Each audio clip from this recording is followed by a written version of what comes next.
Okay, this is a video on integration. Integration is basically the reverse of differentiation.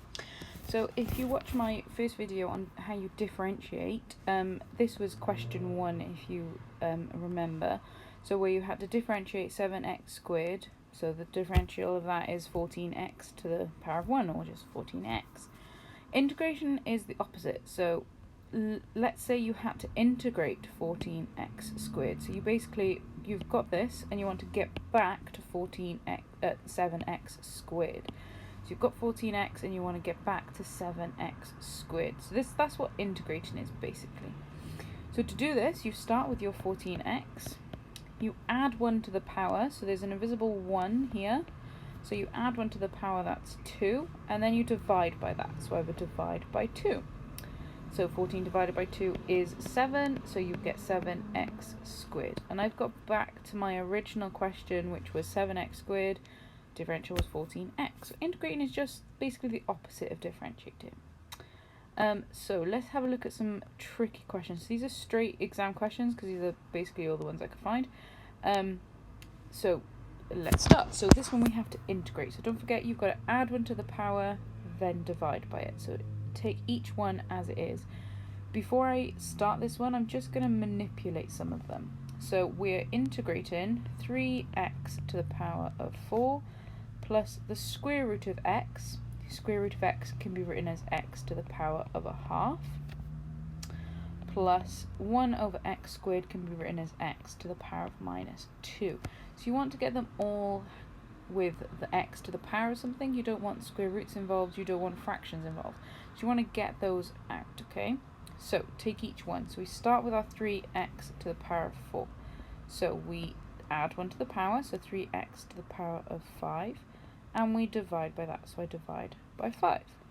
For my next one, I add 1 to my power, so x to the power of 1.5, and I divide by that, so I divide by 1.5. You can use decimals if you want to. Next one, I add 1 to my power, so minus 2 add 1 is minus 1, and I divide by that. You can change that up if you want to. You can simplify them if you want to put them back into fractions, etc. It's completely up to you. But you must always remember when we differentiate, if I just briefly go back to this question, if this was differentiating 7x squared plus 4, when I was differentiating it, it would be 14x plus nothing. So that would be a nothing there. So you don't know originally when you're integrating if that was a plus 4, if it was a plus 5, because it disappears.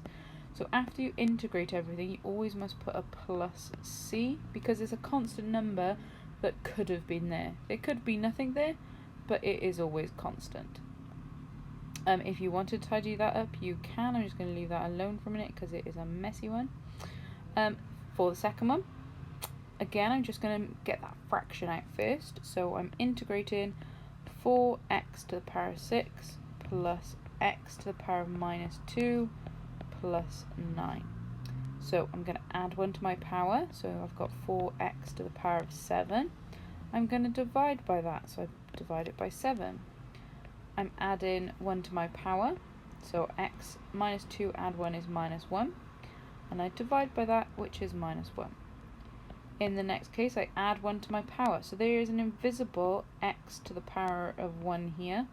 So if I add 1 to my power, there's an invisible x to the power of 0. Sorry, I was getting very confused then. There's an invisible x to the power of 0. So if I was to add 1 to my power, that would be x to the power of 1, and I divide by 1. So I'm just going to fix this a little. So I've got 4/7 x to the power of 7.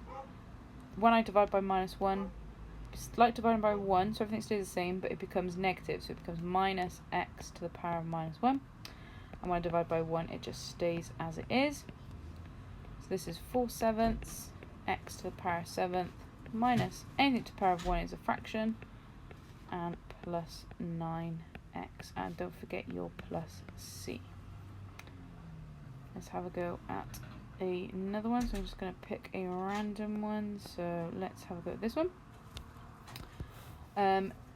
This is all no fractions involved, that's why I picked it. So we add 1 to our power, so 3x to the power of 5, and I divide by that.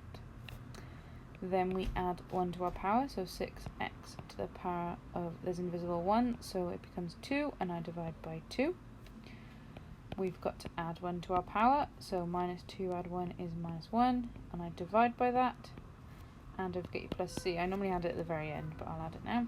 So this first one, I can't simplify 3/5, so I'm just going to leave it as 3/5 x to the 5. I can do 6 divided by 2, that's 3, so 3x squared.